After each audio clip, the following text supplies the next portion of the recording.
아, 네, 안녕하세요. 박유정 성부 연구조대혁신과 박현욱 사무관이라고 합니다. 반갑습니다. 네, 저는 그 연구개발비 사용 기준이랑 유의사항에 대해서 조금 설명을 드리려고 합니다. 우선 목차는 사용 용도부터 좀 말씀을 드리고, 그 다음에 계상 및 인정 기준, 그 다음에 사용 기준 및 사용 절차, 그리고 집행 유의사항, 다섯 번째로는 정상 기준, 마지막으로 달라지는 점에 대해서 설명을 드리겠습니다. 우선 저희 연구개발비 사용 용도는 크게 직접비, 간접비 두 가지로 나뉘어집니다. 다 잘 알고 계시겠지만 직접비 내에는 인건비, 그리고 학생 인건비, 연구시설 장비비, 재료비, 그리고 활동비, 연구수당, 보안수당, 위탁 연구개발비, 국제공동연구개발비, 연구개발 부담비 이렇게 10가지 정도가 있고요. 간접비는 인력지원비, 연구지원비, 성과활용 지원비 이렇게 3가지가 있습니다.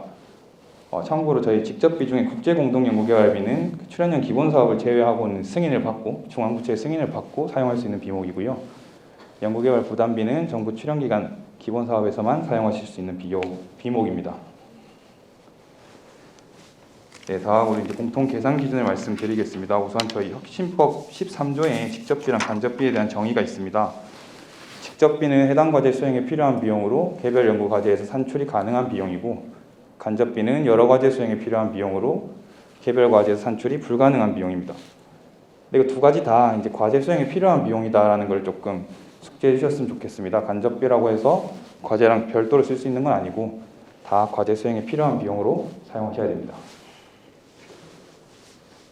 그리고 밑에 부분에 이제 저희 계산이 불가능한 비용을 좀 말씀드리겠습니다. 첫 번째로는 환급 가능한 세금, 저희 관세나 부가가치세 같은 환급 가능한 세금들은 계산하실 수 없고, 그다음에 주류 등 유용성 비용은 당연히 계산이 불가능하시고, 중복 계산, 이 중복 계산이라 하면 동일한 비용을 현금이랑 현물에 2번 계산을 하신다거나 직접비랑 간접비에 또 중복해서 계산하시는 것들, 이런 것들은 다 불가능하십니다.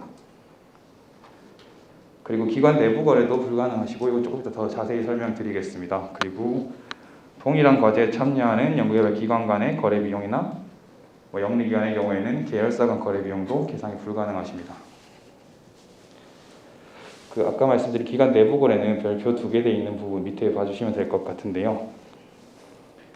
동일법인 내에 사업장 간 거래로 발생하는 비용이나 대학의 경우에는 산단이랑 대학 간의 거래로 발생하는 비용, 그리고 중앙행정기관 장이 인정하지 않는 연구개발 기관 내부 연구공간이나 외부 연구공간에 대한 임차료는 다 계산이 불가능하십니다. 다만 이 중에서도 계산이 가능한 것들이 있는데, 예외적으로 저 가로 부분에 보시면 대학이 기관 내 별도 사업자가 운영하는 부대시설을 이용하는 데 필요한 비용이나, 아니면 비영리기관이 공동연구시설 장비, 아니면 시험 분석을 한다거나 중앙물품창고 같은 걸 사용하는 데 필요한 비용은 또 계산이 가능하십니다. 그리고 이런 것들 외에도 단독 판매처 등 정당한 사유가 있어서 부처의 장이 인정하는 비용이나 출연연 본원이나 분원 간의 거래 비용은 또 계산이 가능하십니다.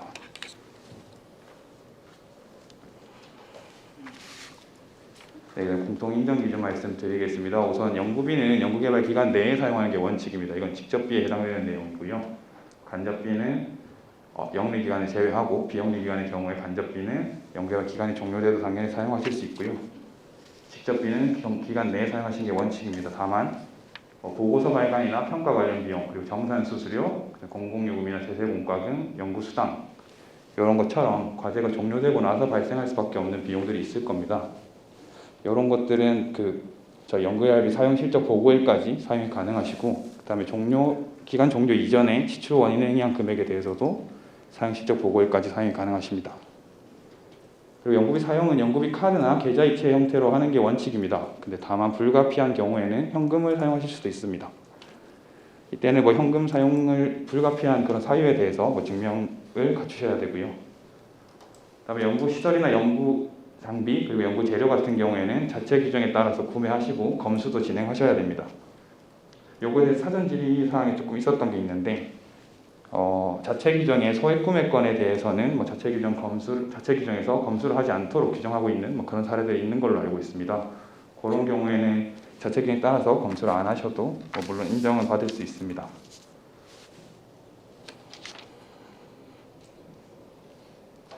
네, 그리고 이제 연구비 사용 기준이랑 사용 절차를 좀 말씀드리겠습니다. 첫 번째로는 직접비 중에 인건비를 말씀드리겠습니다. 우선 비영리 기관의 경우에는 비영리 기관에 소속되어 있는 참여 연구자나 연구 근접 지원 인력의 인건비를 현금으로 계상하실 수 있습니다. 이게 원칙이고요. 예외적으로 대학의 전임 교원이나 공무원의 현금 계상이 불가능하십니다. 좀 더 자세하게 밑에 박스를 보면서 말씀드리겠습니다. 연구자 근접 지원 인력 계산 가능한 거는 원칙으로 말씀드렸고, 그 다음에 고등교육법 14조 2에 적용을 받아서 임용된 강사들 중에서 직장 가입자가 아니신 분들은 또 계산이 가능하시고, 그다음에 17조에 적용을 받아 임용된 겸임교원 등, 이거는 저희 일반적으로는 그 비전임 교원이라고 부르시는 분들 현금 계산 가능하십니다.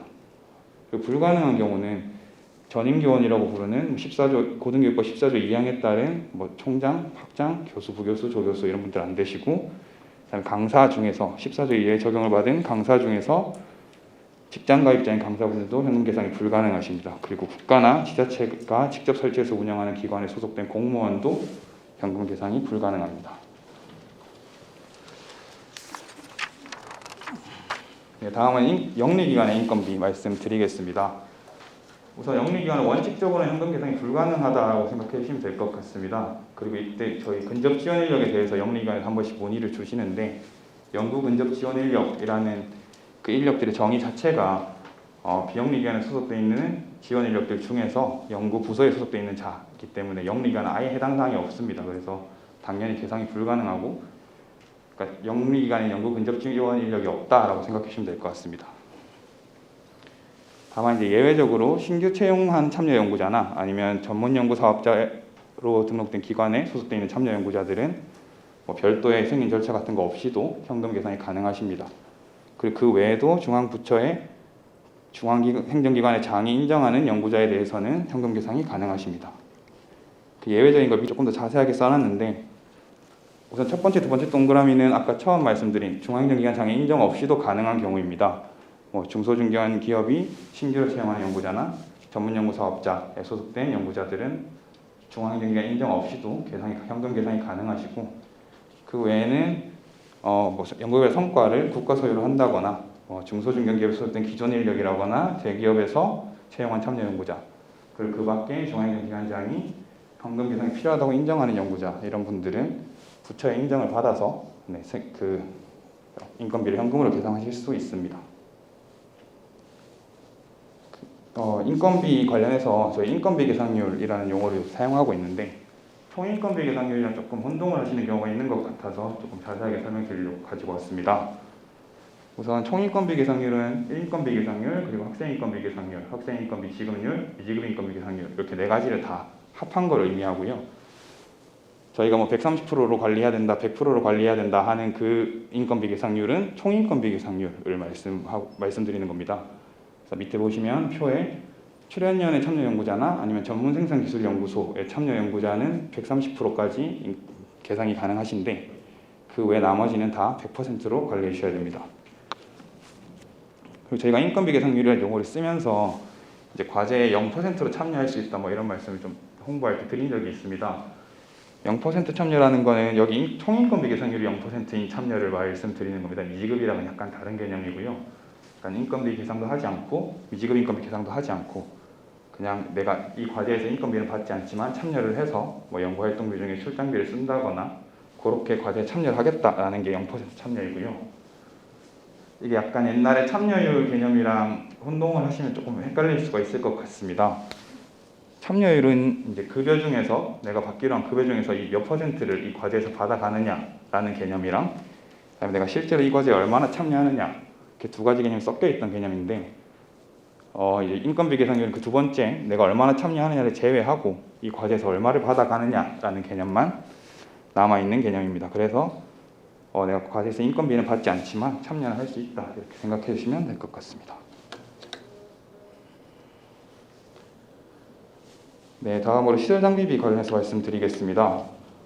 우선 시설장비비는 보통 현물로 계산하시는 경우에 대해서 제가 좀 작성을 했는데요.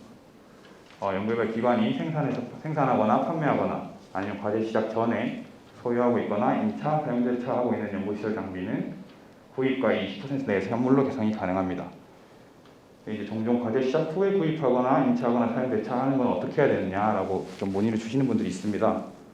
이것도 당연히 동일하게 부입과 20% 내에서 현물로 계상해야 되고, 이걸 좀 더 명확하게 하기 위해서 이번에 고시 개정안에 이걸 반영을 해두었습니다. 그리고 이렇게 계상하는 시설 장비는 구입일이 과제 시작일에 5년 이내여야 되고, 내용 연수 만료일이 현물 계상의 연도 말일 이후여야 합니다. 그리고 하나의 연구시설 장비에 대해서 여러 과제에서 현물 계상을 하실 수 있습니다. 하실 수 있는데 그 합의 구입과를 초과하시면 안 됩니다. 그러니까 이거는 시설 장비를 1년 동안 5과제 태워서 100%를 하실 수 있지만 그 다음 연도에 당연히 불가능하시고요. 한 장비에 대해서 100% 초과할 수 없다, 이렇게 생각하시면 될 것 같습니다. 그리고 1억 원 이상의 연구 장비를 구입하는 경우에는 국가연구시설장비심의위원회 심의를 받으셔야 되고, 3천만 원 이상은 자체장비심의위원회 심의를 받으셔야 합니다. 그리고 이 시설 장비를 사용하시기 위해서는 과제 종료 2개월 전까지 구입하거나 설치하거나 임차를 완료하셔야 사용하실 수 있습니다. 다만 중앙행정기관의 인정을 받는 경우에는 연구시설 장비 구축이 목표인 경우에 과제 종료일까지 구입 설치 임차를 하시면 계상하실 수 있고, 그다음에 재난재해나 중대한 사유가 발생한 경우에는 이때도 역시 중앙행정기관장의 인정을 받아서 과제 종료 1개월 전까지 구입 설치 임차 가능하십니다.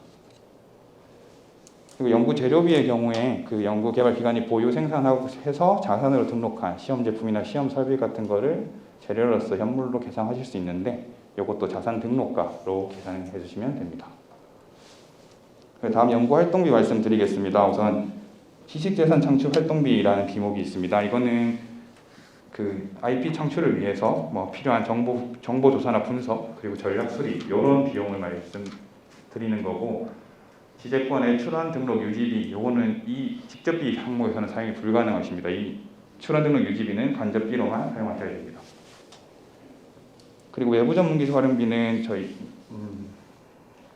전문가 활용비 아니면 연구개발 서비스 활용비 이런 것들이 있는데, 이런 거 다 합해서 외부 전문기술 활용비가 직접비의 40% 내에서 집행하는 것이 원칙입니다. 다만 부처의 장에 인정을 받는 경우에는 40%를 초과하실 수 있습니다. 이거를 보통 전문기관이나 이런 데 간사분들이 조금 보수적으로 해석하는 경우가 있는 걸로 알고 있습니다. 그래서 저희가 항상 전문기관 분들한테도 좀 요청을 드리고 있습니다. 과제의 특성이나 이런 걸 잘 판단을 하셔서 필요하다면 당연히 40% 초과 계산이 가능한 거기 때문에 조금 폭넓게 해달라고 말씀 많이 드리고 있으니 현장에서도 참고해 주시면 좋겠습니다.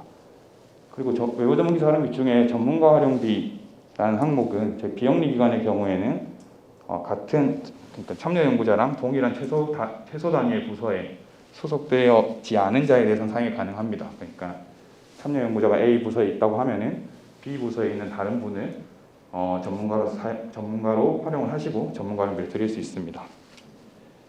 그리고 회의비의 경우에는 연구기관에 소속된 자만 참여하는 회의에서는 식비, 다과비가 포함되고요. 식비, 다과비 다 계상이 불가능하십니다. 출장비의 경우에는 공무원은 공무원 연비 규정에 따르시면 되고, 공무원이 아닌 자는 기관 자체 규정에 따라서 계상해 주시면 됩니다. 그리고 소프트웨어 활용비랑 클라우드 컴퓨팅 서비스 활용비는 이것도 아까 시설 장비랑 유사하게 과제 종료 2개월까지 구입하실 때 계상이 가능하십니다. 근데 이제 사용 계약 기간이 과제 기간을 초과하는 경우에도 그 초과한 부분에 대해서도 계상을 하실 수 있습니다. 예를 들어서 6월 달에 소프트웨어 사용 계약을 하셨는데 이게 내년 6월까지고 우리 과제 기간은 올해 12월까지다. 그런 경우에 내년 6월까지도 다 계상이 가능하십니다. 다만 이게 최소 단위여야 하고요. 클라우드 컴퓨팅 서비스 활용비도 마찬가지입니다. 그리고 여기서도 사전 질의가 종종 들어온 게 있는데 이제 클라우드 컴퓨팅 서비스 활용비 관련해서 저희 규정에는 이용 지원 시스템이라는 걸 확인하고 사용을 하시라고 되어 있습니다. 근데 그 이용 지원 시스템을 이용 지원 시스템을 통해서 확인을 하시는 절차가 필수인 거지, 그 이용 지원 시스템에 있는 클라우드 컴퓨팅 서비스만 사용하시라는 건 아닙니다. 그래서 기관이 자체적으로 사용하고 있으신 게 있다면 그걸 사용하셔도 인정받을 수 있습니다. 그리고 연구실 운영비는 크게 4가지 정도가 있습니다. 그 안에 세세목으로 연구실 운영에 필요한 소모성 비용이라는 게 있고, 그다음에 사무용 기기, 사무용 소프트웨어 비용, 그리고 연구실 냉난방 및 청결한 환경 유지 비용, 그 두 번째 동그라미에 있는 사무용품비, 이렇게 4가지가 있는데, 비영리기관의 경우에는 크게 제약은 없습니다만 영리기관의 경우에는 소모성 비용, 연구실 운영에 필요한 소모성 비용을 계상하실 수 없고, 사무용 기기나 소프트웨어 아니면 냉난방 및 청결한 환경 유지 비용은 협약 시에 저희 연구비 고시에 있는 별지 서식 중에 연구실 운영비 활용 관리 계획이라는 서식이 있습니다. 이걸 제출한 경우에만 사용 가능하시고, 혹시 제출 안 하셨거나 나중에 변경이 있을 때는 사전 승인 받아서 이거 변경하시면 당연히 사용 가능하십니다. 그리고 사무용품비는 영리기관도 이런 계획서에 작성 안 돼 있는 거 그냥 사용하시면 되고, 뭐 승인 같은 건 필요 없습니다. 그러면 이제 사무용품비랑 소모성 비용이랑 뭐 어떻게 다르냐? 뭐 종이나 뭐 볼펜 이런 거 다 사무용품비기도 하고 소모성 비용이기도 한데 어떻게 해야 되느냐는 질문을 종종 주시는데, 두 개 다 해당된다라고 보이는 항목들은 사무용품비라고 생각하시면 될 것 같습니다. 뭐 말씀드린 종이, 뭐 인쇄를 위한 종이나 뭐 잉크 토너 뭐 이런 거 다 된다고, 사무용품이기 때문에 영리기관도 사용하실 수 있다라고 생각해 주시면 될 것 같습니다. 그리고 연구인력 지원비라는 비목은 저희가 과제 관련된 교육훈련 비용이나 뭐 야근 식대 같은 거를 사용할 수 있는 비목인데, 여기에서도 참여연구대 종신학회비는 사용이 불가능하시고 뭐 연간학회비는 사용이 가능하십니다. 그리고 과제랑 무관한 학회나 세미나에 참가하는 건 당연히 안 되고요. 그다음에 학위 과정에 필요한 비용도 안 되고 평일 점심 식대 같은 것도 계상이 불가능하십니다.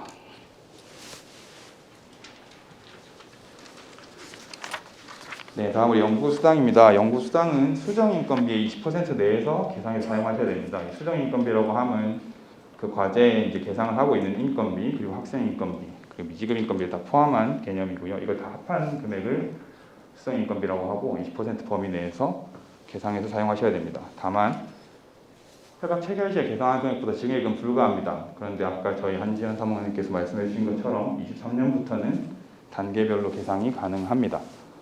그리고 추가적으로 저희가 단계 내에서도 연구비 총액이 증액된다거나 연구개발 기관이 추가 변경되는 경우에는 증액할 수 있도록 이제 규정 개정을 해놨고요. 그건 뒤에 조금 더 말씀드리겠습니다. 그리고 이런 연구수당을 지급하실 때에는 참여 연구자 전부를 대상으로 기여도 평가 같은 합리적 기준에 따라서 지급을 하셔야 되고, 한 명의 연구자한테 70%를 초과해서는 지급이 불가능하십니다. 이거는 과제에 2명 이상 참여하고 있을 때 경우고, 만약에 혼자 하고 있다면 다 100% 지급 가능하십니다. 그리고 연구수당 지급 비율이 직접비 사용 비율의 20%를 초과하는 금액은 정산시 회수된다는 것도 좀 참고해 주시기 바랍니다. 뭐 예를 들어 직접비를 70%만 썼다. 그러면 연구수당은 계상한 금액의 90%까지만 쓸 수 있는 거고, 80% 이상 직접비를 썼다. 그러면 다 사용하실 수 있습니다. 네, 그리고 저희 보안수당을 여기 밑에 같이 넣어놨는데, 보안수당을 같이 넣은 건 이 두 가지가 유사해서가 아니라 완전히 상이한 개념이기 때문에 좀 비교를 해서 말씀드리려고 넣어놨습니다. 연구수당은 아까 말씀드린 것처럼 과제 참여와 모든 인력의 인건비 같은 걸 다 합해서 그거 20%만큼을 계상을 하시는 건데, 보안수당은 그게 아니라 완전히 철저하게 개인 베이스라고 생각해 주시면 될 것 같습니다. 특정한 참여 연구자별로 그 과제에 계상한 인건비의 3%까지 계상을 하시고, 그 연구자별로 계상한 보안수당은 해당 연구자한테만 지급할 수 있는 겁니다. 그래서 저희가 별도로 더 뒤에 사용 기준 같은 걸 만들어 두지 않은 거니 참고해 주시기 바랍니다. 위탁연구개발비 같은 경우에는 과제 직접비에서 위탁연구비, 그다음에 국제공동개발비, 연구개발 부담비를 제외한 금액의 40% 내에서 계상하셔야 되고, 20% 이상 증액하는 경우에는 사전 승인을 받으셔야 됩니다. 그리고 위탁연구개발기관이 사용한 연구개발비는 위탁연구개발기관을 대상으로 정산을 실시합니다. 이게 저희가 협약을 하면서 위탁연구개발기관도 중앙부처랑 직접 협약을 체결하는 주체이기 때문에 직접 정산을 실시하는 게 원칙이다, 이렇게 말씀드리겠습니다. 간접비는 좀 간략하게 작성했습니다. 우선 간접비는 연구개발 과제가 시작하는 시점에 간접비 고시 비율을 적용하실 수 있습니다. 다만 이제 고시 비율을 낮게 적용할 수 있는 사업들이 좀 있는데, 뭐 출연연의 기본 사업은 높게도 낮게도 가능하고, 그다음에 연구시설 장비 구축 사업이나 뭐 정보 시스템 구축 사업, 인력 양성이 주된 목적인 이런 사업들은 간접비 고시 비율보다 낮게 적용할 수 있습니다. 이때 적용할 수 있다는 것은 부처가 이제 낮은 비율을 제시하고 적용할 수 있다는 의미이고, 만약에 연구별 기관이 고시 비율보다 낮게 하고 싶으시면 뭐 그거는 이런 사유가 없어도 당연히 낮게 적용을 하실 수 있습니다. 그리고 간접비를 관리하실 때에는 정부 출연기관은 별도 계정으로 통합 관리가 가능하시고, 대학도 마찬가지이지만 대학의 경우에는 국가 R&D로부터 받아온 간접비랑 다른 재원에서 발생한 간접비를 구분해서 관리해 주셔야 됩니다. 그리고 영리기관의 경우에는 과제별로 별도로 관리해 주셔야 됩니다. 네, 인력 지원비 중에서는 저희 연구개발 능률 성과급이라는 이제 세목이 있는데, 요거는 연구자나 연구 지원 인력에 대한 자체 성과 평가를 실시하시고 지급을 하셔야 되고, 당해년도 간접비 수익의 10% 이내로만 지급하실 수 있습니다. 그리고 연구 지원비 중에서 기반시설 장비 구축 운영비라는 세목이 있는데, 요거는 대학만 사용이 가능하시고 1억 원 이상의 공동연구 장비에 한해서만 계상하실 수 있습니다. 그리고 학술용 도서나 전자정보 구입비 같이 이런 것들이 포함되어 있는 연구활동 지원금이라는 비목도 있는데, 요거는 비영리 기관만 계상이 가능하시고 영리 기관은 계상이 불가능하십니다. 성과활용 지원비는 어떤 게 있는지 그냥 설명만 드리겠습니다. 과학기술 문화 확산과 관련된 비용 이런 게 있고, 그다음에 지식재산권의 출원 등록 유지 비용, 유지에 필요한 모든 비용, 그리고 기술 창업 출연 출자금 이렇게 세 가지 정도가 있고, 말씀드린 기술 창업 출자금은 간접비 고시비율 산출하실 때에는 실사용 금액에 포함되지는 않습니다. 이게 회계상 지출이 아니라 투자로 분류가 되는 거기 때문에 고시비율에서 실사용 금액에 포함시키지는 않고 있습니다. 네, 다음으로 연구 사용 절차를 좀 말씀드리겠습니다. 우선 연구비를 사용하시고 나시면 사용 내역을 연구비 통합관리 시스템에 입력을 해주셔야 됩니다. 저희 연구비를 지급하는 방식이 크게 일괄 지급, 건별 지급 두 가지가 있는데, 일괄 지급부터 말씀을 드리면 연구비 카드를 사용하셨다면 카드 결제 대금이 이체되는 날부터 5일 이내에 입력을 해주셔야 되고, 그 밖의 경우에는 연구비를 사용한 날부터 5일 이내에 입력을 해주셔야 됩니다. 다만 여기 예외가 있는데, 인건비나 학생 인건비의 경우에는 해당 회계연도 종료일까지 1회만 입력해 주시면 되고, 사용 시적 보고일까지 사용 가능한 비용, 아까 연구 수당이라던가 제세공과금, 공공요금 같은 것들 사용 시적 보고일까지 입력해 주시면 됩니다. 그리고 출연연의 기본 사업의 경우에는 1개월 이내에만 입력해 주시면 되고, 건별 지급의 경우에는 연구비 카드 사용하시면 결제 대금이 이체되는 날 전일까지 입력을 해주셔야 되고, 연구비 카드 사용하지 않는 경우에는 연구비를 사용하기 전에 입력을 해주셔야 됩니다. 이게 사용 후에 입력을 해야 된다고 말씀드렸는데, 건별 지급은 그 개별 건마다 승인을 받고 지급이 되는 형태이기 때문에 그 이전에 미리 입력을 해주셔야 된다고 생각해 주시면 될 것 같습니다. 그 밑에는 앞서도 말씀드렸던 선집행제도 관련된 내용인데요. 협약 체결을 하고 나서 연구비가 지급될 때까지 좀 지연되는 경우가 종종 있습니다. 이럴 때는 연구개발 기간이 시작된 날부터 지급일까지 사용한 자체 재원을 인정을 해드립니다. 이거 조금 더 구체적으로 말씀드리자면, 과제 수행을 위해서 필요한 비용을 사용을 하시고 그거에 관련된 증빙들을 갖추셨다면 정산 진행할 때에 해당 비용들은 적정하게 사용한 금액으로 인정하고 있습니다. 이 자체 재원이라고 하는 거는 기관의 간접비일 수도 있을 거고, 아니면 영리기관의 경우에는 정말 자체 재원일 수도 있을 겁니다. 그거 활용해 주시면 감사하겠습니다. 네, 그 다음에 사전 승인 사항을 좀 말씀드리겠습니다. 우선 저희 전체 연구개발 기간 동안에 연구비 총액이 변경되는 경우에는 사전 승인을 받으셔야 합니다. 그리고 영리기관의 경우에는 현금 인건비가 변경되는 경우에도 사전 승인을 받으셔야 되고, 연도별로 정부 지원 연구개발비나 기관 부담 연구개발비, 매칭금이 변경되는 경우에는 이것도 사전 승인을 받으셔야 되고, 현금이나 현물 부담 금액이 변경되는 것도 다 마찬가지입니다. 그리고 전체 연구개발 기간 동안에 간접비 총액이 증액될 때도 사전 승인을 받으셔야 됩니다. 요거는 조금 오해가 있으실 수도 있을 것 같아서 저희 과기정통부에서 2년에 한 번씩 간접비 고시비를 산출을 하고 그걸 안내를 드리고 있습니다. 비영리 기관 중에 대학이랑 일부 기관의 출연 기관들 같은 경우에는 간접비 고시비율을 공고를 해서 고시를 해서 알려드리고 있는데, 그 범위 내에서 원래 그 고시비율보다 낮은 고시비율 적용하고 있다가 그 상한인 고시비율까지를 증액하는 거를 말씀드리는 거지, 고시비율을 넘어설 수는 없습니다. 그리고 추가적으로 간접비 고시비율 산출하지 않는 비영리 기관의 경우에는 17%가 적용이 되고요, 영리 기관은 일률적으로 10% 고시비율을 적용하고 있습니다. 그리고 연구시설 장비비를 변경하는 경우에도 사전 승인을 받으셔야 됩니다. 계획에 없는 3천만 원 이상의 시설 장비를 신규로 구입하신다거나, 계획에 있는 3천만 원 이상의 장비를 변경해서 구입하거나 구입하지 않으려는 경우 다 사전 승인을 받으셔야 되고, 과제의 목적 자체가 연구시설 장비 구축인 과제의 경우에는 시설 장비를 다른 장소에 설치 운영하는 것도 사전 승인을 받으셔야 됩니다. 여기서 저희 그 계획에 있는 3천만 원 중에 첫 번째 변경 구입하는 경우에 이게 환율 변동이나 물가 상승 같은 걸로 조금씩 사소하게 변경되는 것도 다 사전 승인을 받아야 되는 것처럼 이제 이해를 하시고, 자체 규정이 그렇기도 하고요. 그래서 좀 불편이 많으셨던 걸로 아는데, 이것도 이번에 고시 개정안에 환율 변동이나 물가 상승 등으로 인해서 20% 원래 금액이 20% 범위 내에서 변경되는 경우에는 사전 승인 없이 그냥 사용하실 수 있도록 저희가 개정을 해서 조금 더 명확하게 해두었습니다.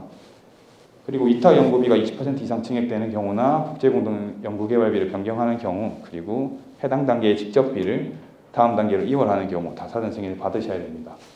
여기 2월에 대해서 조금 더 말씀을 드리자면은 저희가 예전에는 연차 협약을 하고 연차별 정산을 진행하다 보니 매년 넘어가는 게 2월이었는데 이제 혁신법이 되면서는 단계별로 정산을 진행하고 있기 때문에 단계에서 단계를 넘어가는 게 2월이라고 생각해 주시면 될 것 같고, 그럼 그 단계 내에서 3년짜리 단계가 있다 했을 때 단계 내에서 다음 연도로 넘어가는 거는 일반적인 2월 개념이랑 다르게 그냥 단계에 남아있는 돈이 다음 연도로 넘어가는 거다 이렇게 생각해 주시면 될 것 같습니다. 그럼 별도 승인 필요 없고요. 네, 다음으로 집행유의사항에 대해서 말씀드리겠습니다. 이게 저희가 전문기관들을 통해서 이렇게 좀 많이 회수가 되고 있는 사항들 한 4가지 정도를 뽑아서 안내를 드리려고 가지고 왔습니다. 첫 번째로는 환급 가능한 매입 부가가치세를 계상해서 회수되는 경우가 좀 있습니다. 주로 위탁연구개발 과제에서 문제가 될 텐데, 위탁연구개발 과제를 시행하실 때는 성과 소유를 하지 않다 보니 매출 부가가치세가 발생을 하실 겁니다. 그 매출 부가가치세 발생하시는 경우에 그 부가가치세는 연구활동비 중에 그 밖의 비용이라는 비용을 사용하실 수 있습니다. 당연히 사용하실 수 있는데, 매출 부가가치세가 발생한 과제에서 재료를 구입하시거나 다 시설 장비를 구입하시거나 하실 때 발생하는 매입 부가가치세가 있을 겁니다. 이거는 계산하시면 안 되고 이걸 제외한 그 공급가액만 계산을 해주셔야 됩니다. 근데 그거를 그냥 전부 다 공급가액에 부가가치세까지 포함해서 계산을 하는 바람에 그 부가가치세 부분만큼 회수되는 경우가 좀 있습니다. 그래서 추가적으로 참고사항으로 작성해둔 게 있는데, 네, 저희 원칙적으로 위탁연구개발 과제의 위탁연구개발비는 부가가치세 부과 대상입니다. 다만 이제 부가가치세법 시행규칙에 새로운 학술 또는 기술 개발을 위하여 수행하는 새로운 이론, 방법, 공법 또는 공식 등에 관한 연구 영역은 부가가치세 면제 대상으로 되어 있습니다. 근데 이제 이 부가가치세가 면제되는 대상에 해당이 되느냐 하는 거를 사실 저희 부에서 다 안내를 드릴 수가 없습니다. 왜냐하면 저희 부의 법이 아니기 때문에 저희가 입건해서 권한도 없고, 그래서 요거에 대해서는 조세당국의 검토가 필요하니 그쪽으로 문의를 주시는 게 더 바람직할 것 같고 훨씬 더 안전하게 진행하실 수 있을 것 같습니다. 네, 다음으로는 연구수당 초과 집행입니다. 연구수당을 초과 집행하셔서 회수되는 경우가 되게 많이 있습니다. 수정인건비 20%까지 대상이 가능하다고 아까 앞에 말씀을 드렸었는데, 이거는 실집행 수정인건비 20% 초과라고 생각해 주시면 될 것 같습니다. 왜냐하면 저희가 인건비가 감액되는 경우에는 당연히 감액을 하도록 의무를 부과하고 있기 때문에 최종적인 계상액은 실집행 인건비의 20%여야 되고, 그래서 실집행 인건비 기준으로 20% 초과하시면은 회수 대상이 됩니다. 그리고 2명 이상이 참여하는 연구 과제에서 1인이 연구수당을 단독으로 수령한 경우에도 당연히 회수가 됩니다. 70%까지 계산이 가능하다고 아까 말씀을 드렸는데, 요거를 2명 이상 했음에도 불구하고 한 명한테 70%를 지급하시면, 70% 이상을 지급하시면 그 부분에 대해서는 회수가 됩니다. 이거 그리고 작년에까지만 해도 좀 이슈가 있었던 부분이, 저희가 계상액의 70%까지 집행액의 70%까지 지급할 수 있다고 되어 있어서 만약에 2명 중에 한 명한테만 지급하고 싶은 경우에 한 명한테 지급을 하면 그 70%가 또 100%가 되고 또 다시 70% 그렇게 하다 보면 결국 지급을 못하게 되는 경우가 있었습니다. 그래서 그거를 조금 방지하기 위해서 계상액의 70%라고 조금 명확한 게 올해 개정안에 포함이 돼 있었고요. 이건 이미 진행되고 있는 상황입니다. 참고해 주시면 될 것 같습니다. 그리고 세 번째로는 사실 너무 당연한데 과제 수행과 무관한 비용을 집행하시면 회수가 되고, 이게 근데 거의 2~3번째 정도로 회수 빈도가 높은 상황입니다. 조금 더 주의해서 사용해 주시기 바랍니다. 첫 번째로는 허위 거래 명세서를 작성해서, 그러니까 과제랑 무관한 물품인데 과제를 위해서 구입한 것처럼 허위로 작성해서 그 증빙을 하시는 경우에 이런 것도 다 불법 행위이고 회수 대상이 됩니다. 그리고 사적 용도의 연구비 사용도 당연히 회수 대상이 되고요. 사회통념상 연구 목적이 아닌 개인 사용 목적으로 의심될 만한 물품 이런 것들 구입하시면 안 되고, 관련성을 입증할 수 있는 자료는 철저하게 이제 구비를 해두시고 미리 사전에 소관부처나 전문기관에 문의해서 사용하는 걸 권고드립니다. 요거에 대한 예시로 그 몇 개 제가 확인을 해봤더니 뭐 카메라 렌즈를 사신다거나 아니면 스타일러를 사셔서 연구 과제를 위해서 뭐 분해해보고 사용했다. 근데 다들 아시잖아요. 사실 아닌 거 쉽게 들킬 수 있는 사항이라고 생각이 되고 그런 것도 당연히 안 됩니다. 그리고 연구 목적에 부합하지 않는 용역비도 과제랑 무관한 비용 집행입니다. 그러니까 연구 영역을 맡기셨는데 그 연구 영역의 결과가 뭐 최종 연구 보고서에 활용이 되지 않았다거나 목적 자체가 그 원래 수행하는 연구 목적에 부합하지 않는다거나 이런 경우에는 당연히 과제 수행과 무관한 걸로 판단할 수밖에 없고 회수의 대상이 됩니다. 그리고 네 번째로는 이거 외부기관 미참여한 회의 집행을 하신 경우에도 회수 대상이 됩니다. 첫 번째는 정말 회수 대상이 되는 사항인데 동일 기관에 소속된 자간의 회의를 진행을 하고 그 회의에서 식비를 사용하시면 이거는 회수 대상이 됩니다. 그래서 외부기관 참석자가 참여하는 회의나 회의이지만 회의 식비는 동일기관 소속자 간에 사용하는 경우도 불인정 사유에 해당이 되고 허위로 외부기관의 참석자를 기재하시는 것은 당연히 불가능한 상황입니다. 밑에 거는 저희 법에서 정하고 있는 사항은 아니지만 저희 법 취지 때문에 조금 더 한 번 더 말씀드리고 싶어서 가지고 왔습니다. 소속기관이 상이하더라도 사실상 동일 연구개발 기관에 소속된 것과 같이 외부 참여 연구자가 참여를 해서 거기서 일을 하고 계시면 회의 중 식비 사용을 지양하는 게 바람직하다라는 말씀을 좀 드리고 싶어서 법정 사항은 아니지만 들고 왔고요. 네, 다음으로 정산 기준에 대해서 말씀드리겠습니다. 우선 첫 번째로 과제가 종료되면은 3개월 이내에 연구비 사용 실적 보고서라는 걸 제출을 해야 됩니다. 그 보고서를 제출을 하시면 정상 기관에서 연구비 사용 용도나 사용 기준에 부합하게 사용했는지를 확인을 하시고 그 부합하게 사용한 경우에는 적정하게 사용한 것을 인정을 해서 정산을 진행하게 됩니다. 그리고 이런 정산 과정 전에 상시 점검이라는 것도 저희가 마련해 뒀습니다. 아무래도 단계로 진행이 되다 보니까 단계가 종료되고 한꺼번에 정산을 하려고 하면 전문기관이나 부처도 그렇고 연구비 기관 입장에서도 부담이 되실 수 있기 때문에 정산 실시 전에 연구비 사용 내역을 점검할 수 있도록 저희가 이런 상시 점검이라는 걸 마련해 두었고 연구비 사용 용도나 사용 기준을 위반할 소지가 있거나 사용 내역을 입력하지 않은 경우에는 중앙행정기관에서 확인을 요구할 수도 있다는 점 참고해 주시기 바랍니다. 그래서 이렇게 정산이 진행되고 나면 연구비를 회수하게 됩니다. 회수하는 금액은 직접비 사용 잔액을 회수하게 되고 영리기관의 경우에는 간접비 사용 잔액을 회수하게 되고 사용 용도나 사용 기준을 위반한 금액 다 회수 대상이 됩니다. 그리고 초록색으로 해둔 직접비 집행 비율이 50% 이하인 과제는 간접비 총액 중에서 직접비 사용 비율을 제외한 만큼 회수를 하게 됩니다. 그러니까 직접비를 30% 사용하셨다. 그럼 간접비 중에서 70%는 회수를 하게 되는 거고요. 요거는 비영리 기관도 마찬가지입니다. 그리고 최종적인 회수액은 그래서 이제 이렇게 앞에 말씀드린 회수 대상액 저 금액에다가 정부 지원금 비율만큼을 곱하고 거기에 현물 부담 부족 금액을 더해서 회수를 하게 됩니다. 정부 지원금이 전부다 그러면 그냥 다 회수를 하게 되고 영리 기관들이나 일부 과제들의 경우에 정부 지원금 외에도 또 기관 부담금이 있는 경우에는 그거 비율만큼 제외를 하고 회수를 하게 됩니다. 그리고 정산 결과를 통보받은 날부터 1개월 이내에 회수 금액을 반납하셔야 되고 몇 대 이의가 있으시다면 그 통보받은 날부터 동일하게 1개월 이내에 1회에 한해서 이의 신청을 하실 수 있습니다. 네, 마지막으로 23년에 달라지는 점을 말씀드리겠습니다. 앞에서도 많이 설명을 해주셔서 조금 간략하게 하겠습니다. 첫 번째로 연구수당 증액 불가 기준을 좀 완화를 했습니다. 최초 협약 체결 당시에 계상한 금액보다 증액해서 계상하는 게 불가능했었는데 이제 저희가 1번처럼 단계로 구분된 경우에는 단계가 시작되는 시점에 계상한 금액보다 증액해서 계상할 수 없다라고 규정을 수정을 해서 단계 시작 시점을 새롭게 증액해서 계상할 수 있도록 규정을 마련해 뒀고요. 그다음에 단계 내에서도 그 단계가 넘어가지 않더라도 연구비의 총액이 증액되거나 연구비의 기관이 추가되거나 변경되는 경우에는 증액이 가능하십니다. 다만 단계 내에서는 두 번째 있는 두 가지 사유를 제외하고는 증액하실 수 없습니다. 그리고 두 번째로 저희가 이번에 신설한 해외 연구자 유치 지원비라는 사용 용도의 사용 기준을 좀 마련했습니다.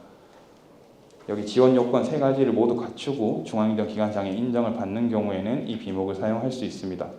이 세 가지에 더해서 중앙행정 기관장의 인정까지 있어야 된다는 거를 좀 말씀드리고 지원 요건을 하나씩 말씀을 드리자면 우선 지원 대상자가 전체 과제 기간 중에 6개월 이상 국내에 거주하면서 연구개발 과제에 참여해야 됩니다. 이때 전체 연구개발 기간이라 함은 단계가 없는 경우에는 정말 말 그대로 전체 연구 기간이고 단계로 구분된 경우에는 단계 기간을 말합니다. 그리고 이때 6개월 기준이 한 번에 쭉 한 번 들어오면 6개월 동안 무조건 있어야 된다가 아니라 그 단계 기간 중에 왔다 갔다 하시면서 최소 6개월 이상 다 합한 거주 일자가 6개월 이상이 되면은 사용 가능하신 거고요. 그다음에 지원 대상자가 해당 과제에 참여 연구자나 연구개발 기관장과 6촌 이내 혈족이나 4촌 이내 인척이 아닌 경우에 이 비목을 사용하실 수 있고, 그다음에 연구개발 기관의 자체 규정에 따라서 해외 연구자 유치를 위한 절차를 진행하신 경우에 사용하실 수 있습니다. 네, 다음으로는 사전 승인 사항을 조금 명확화했습니다. 앞에서 저희가 영리기관이 현금으로 계상하는 인건비를 변경하려는 경우나 영리기관의 장이 연구실 운영비를 원래 계획과 다르게 변경하려는 경우 사전 승인을 받아야 된다라고 그 규정을 해놓은 부분이 있었는데 요거를 조금 더 구체적으로 작성을 했습니다. 영리기관이 현금으로 계상하는 인건비를 변경하려는 경우는 이것들 중에서 인건비 총액이 변경되는 경우 아니면 신규 인력에 대한 현금 계상 인건비가 감액되는 경우로 좀 명확화를 했습니다. 두 번째 부분은 신규 인력에 대한 현금 계상 인건비가 감액되는 경우라 함은 인건비 총액의 변동은 없는데 신규 인력에 대한 현금 계상 인건비가 감액되는 경우에도 다 사전 승인을 받으셔야 되는 거고, 이렇게 한 이유는 앞서 말씀드린 것처럼 저희가 신규 인력에 대해서는 영리기관의 신규 인력에 대해서는 부처의 인정 없이도 계상이 가능한 돈입니다. 근데 계상을 해두신 거를 줄이고 총액의 변경이 없다라는 거는 사실 기존 인력에게 돌아간다고밖에 볼 수가 없기 때문에, 근데 기존 인력은 부처의 장에 인정을 받아야 계상이 가능한 부분이므로 이걸 사전 승인 대상으로 넣었다고 생각해 주시면 될 것 같고요. 두 번째로 영리기관 장이 연구실 운영비를 원래 계획과 다르게 변경하려는 경우는 총금액이 증액되는 경우, 그리고 품목이 변경되는 경우, 아니면 특정 품목의 수량이 증가되는 경우를 좀 명확화를 했습니다. 원래 계획이 없으셨다가 다시 계획을 하셔서 쓰려고 하시는 경우도 당연히 사전 승인이 가능하시다는 것도 참고해 주시기 바랍니다. 그리고 마지막으로 페이퍼리스, 종이 없는 연구항의 조성을 위한 연구비 사용 증명자료의 보관 의무를 조금 완화했습니다. 통합정보 시스템 제출해서 등록된 증명자료는 별도의 보관 의무를 면제한다는 규정을 이제 담았는데, 이때 통합정보 시스템이라 하면은 저희가 과제관리 시스템으로서 통합해서 관리하려고 하고 있는 추진 중인 아이리스 시스템도 되고, 연구비 관련된 통합 이지바로 아니면 통합 RCMS에 있는 통합 RCMS도 통합정보 시스템에 포함이 된다라고 봐주시면 될 것 같고요. 이거 관련해서 감사 받을 때도 이걸로 다 가름이 되는 거냐? 사실 그거는 아닙니다. 저희가 감사 받을 때 감사는 저희 규정의 권한 범위 좀 벗어나고 있습니다. 그래서 당연히 된다고는 말씀을 못 드리겠지만 아까 한지영 사무관님께서 말씀해 주신 것처럼 저희가 디플정 디지털 플랫폼 정보위원회 안건으로 올렸고 범부처 협의를 계속 진행하려고 하고 있습니다. 그래서 범부처 협의가 다 진행이 되고 완료가 된다면 감사 쪽에서도 저희 쪽에 시스템이 있는 걸 활용할 수 있도록 계속 앞으로도 노력을 할 테니 조금 더 지켜봐 주시면 감사하겠습니다. 네, 제 발표는 여기까지입니다. 감사합니다.